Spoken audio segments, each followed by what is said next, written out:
Welcome back. Thank you for staying with us. Following the news of regional air carrier Liat's liquidation, concerns have been raised about the future of St. Lucians stranded in neighboring islands. On Monday, the island's Prime Minister said they need not worry as they will be able to return home in the coming days. Rochelle Gonzalez reports. 1 week on following the announcement that regional airline Liat will be liquidated, a number of St. Lucians stranded across the Caribbean due to their inability to get flights back to St. Lucia have expressed concerns, asking how on earth are they going to make it back home. Well, according to Prime Minister Alan Shasney on Monday morning, said individuals and their concerned families need not worry as efforts are being made as we speak to return them to their homeland. My understanding is that within the next 10 days there will be planes flying. There is one Caribbean that's already putting a schedule in place. I think it's $99 that they're promoting. Prime Minister Shasney went on to make an assurance that the government of St. Lucia, as well as other regional governments, are working towards a goal of making intra-regional travel a lot more affordable for all. The governments of the region are looking to reduce their taxes. So remember when St. Lucia introduced our tax, we made it a two-tier tax. Maybe you do know or don't know. So we put $98 for international travel and it was $60 for inter-regional travel. And we always indicated that if the other countries would go down, we'd be willing to drop to $60. So my understanding is that St. Vincent, Dominica, and Grenada and Barbados are prepared to lower their taxes, and so St. Lucia has also indicated that we would be prepared to lower our tax. So we're looking to go to $35. I'm anxiously waiting to hear what the other countries are going to go to in order to encourage as much travel as possible. According to reports, as many as 6 airlines have stepped in with proposals to replace Liat once liquidation is finalized. Reporting for Hot 7 News, I am Rochelle Gonzalez. The Chief Executive Officer of the SLHTA is expressing gratitude to hotels who surrendered their facilities to the government of St. Lucia in order to allow them to be used as quarantine facilities. Norani Aziz says it is particularly admirable considering the stigma that could be attached to the facilities once normalcy is returned. However, he said all steps and measures will be put in place to ensure that these hotels are well up to standard when the COVID-19 battle is won. The Chief Executive Officer of the St. Lucia Hotel and Tourism Association, Nurani Aziz, has admitted that the future of hotels used as quarantine sites has been a talking point for the association, as there stands to be a lingering stigma attached to them once there is a sense of normalcy on island post-COVID-19. However, the CEO said he bears immense gratitude and admiration to the establishments for their sacrifice to the island. Aziz said the greater good of the nation was made a top priority and that should be acknowledged. I prefer to focus on the fact that they are putting their properties up to function as quarantine facilities for persons returning to St. Lucia, which is a very critical need for us right now. I can't think of very many other options that can work right now, short of using existing rooms to function as quarantine facilities. So I'm very grateful for the risk that they have taken in putting that out there and putting that opportunity out there for governments to take advantage of.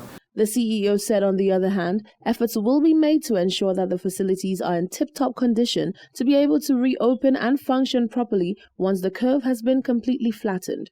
Regarding the actual concerns, rebranding and cleaning and what have you, I think that is a conversation that we're going to have in the next few weeks. But I think first and foremost, what we should be overly consumed with right now is the fact that those facilities are available.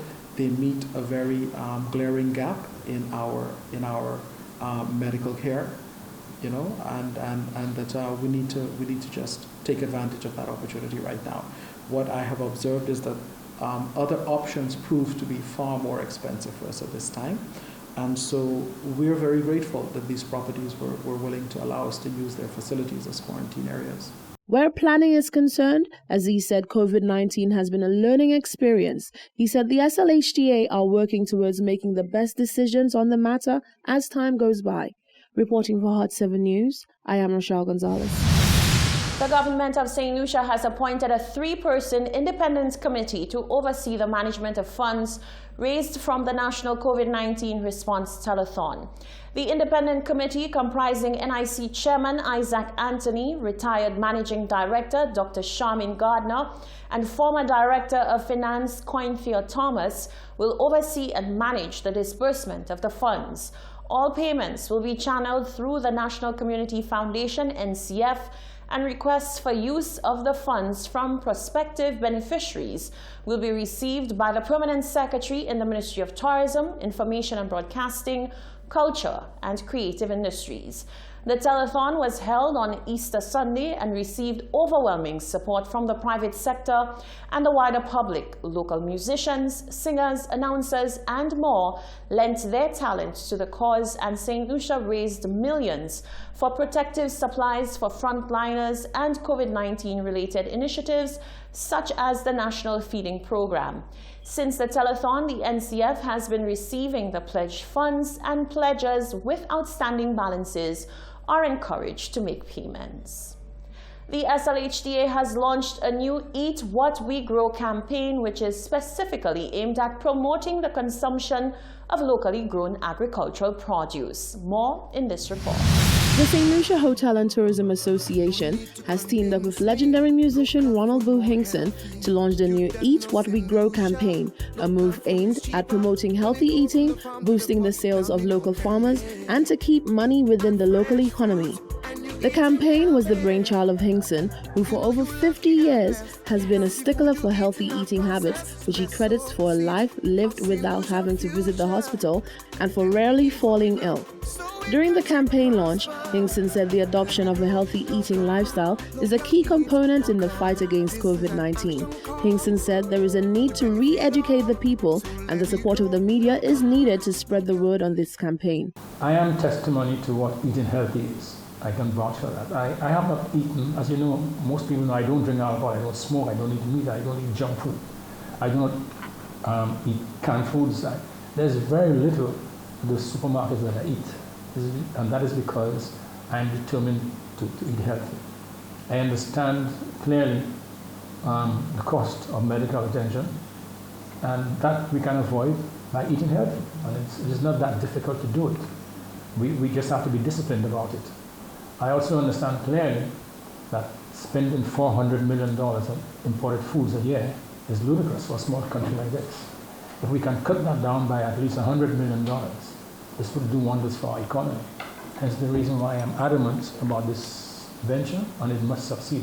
When asked whether the St. Lucia Hotel and Tourism Association had any concerns about agriculture overtaking the tourism sector post-COVID-19, the SLHDA's Chief Executive Officer Nurani Aziz said his thoughts on the matter are far from concerning. I welcome the dawn of that promise. It's been spoken to a number of times about the capacity and the potential for agriculture to come back and be a stronger contributor to the economic stability of our country.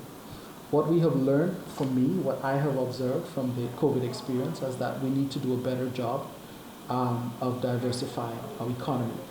Now, that is an idea that we are all principally connected to, but it will take time to make that happen. So tourism's boom, tourism's fortune has to be infused into that diversification thrust and discussion to ensure that we guarantee ourselves that agriculture returns to be a major blockbuster player in the growth and development of our economy.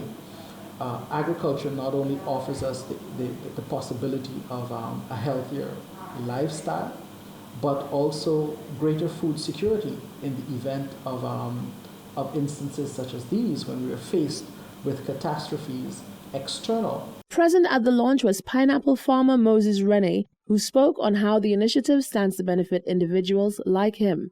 He expressed gratitude for the opportunities he has had over the years. I must say I'm very, very pleased, elated to be part of what's really happening in the industry and to be a partner in the industry. But as of late, it came as a surprise to every one of us what's really happening with COVID-19. And I really thought, well, I would really be at a point where I'll be counting my losses, because I really invested heavily in my farm, what I do. And I thought, well, okay, I'll sit back and count my losses. But I must say a big thank you to the St. Lucian public. The support every Friday, every Saturday at the local market. It's very amazing. I think all of that has to do with us realizing that we must support local, and the added benefit in eating local and eating fresh as well. The campaign is currently being promoted through a jingle, public service announcements, discussions, and other mediums. Reporting for Hot 7 News, I am Rochelle Gonzalez. You're watching the Hot 7 TV Nightly News. Stay with us. There's more coming up after the break.